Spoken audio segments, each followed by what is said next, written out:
Hello everybody, hope you are having great time. This is Viju Peri, a practical psychologist, a trainer and a handwriting expert. So I have come up with my next video on the process of psychological counseling. In my last video I had explained about what is psychological counseling. So if you have not watched my last two videos on who is psychologist and what is psychological counseling, then please do watch for better connectivity.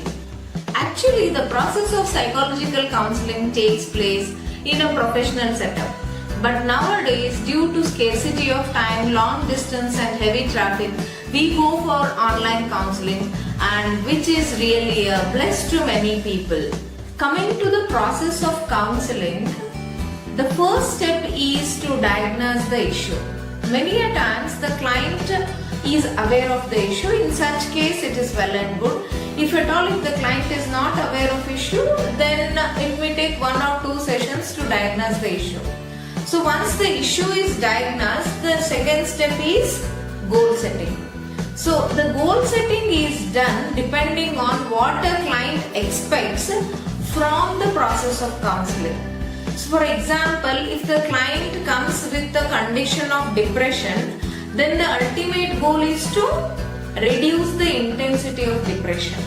So if the client comes with some phobia towards something, then the ultimate goal is to reduce the phobia or make the client come out of the phobia.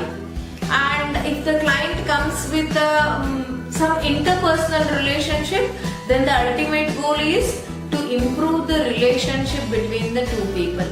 And many children come with a behavioral problem, so the ultimate goal is to improve the behavior of the child. So here I am talking about the ultimate goals. But in every session we revise the goals, we revise them and see that it is improved step by step. Once the goal setting is done, then depending on the client and the issue, the psychologist decide on which therapy to be used. For example, if the client comes with a condition of depression and the client is intellectual, then we use the therapy called cognitive behavior therapy, that is CBT.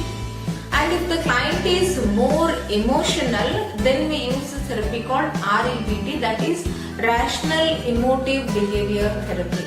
And if children come for counseling, as the cognitive development won't be there, we use the therapy called BT, that is behavioral therapy. So depending on the client and the condition and the issue, we choose the therapies. So once the therapies are chosen, then the therapeutic process starts. So in the therapeutic process, in every session the goals are revised and the client becomes more and more insightful.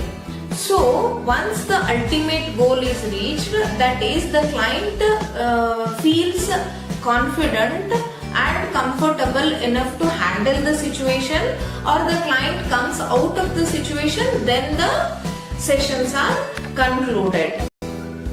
With this we can understand that it is not required that only a person with a mental health issue has to go to a psychologist. Any common person can reach out to a psychologist, stepping out of stigma related to mental health, just to improve their life or for their betterment.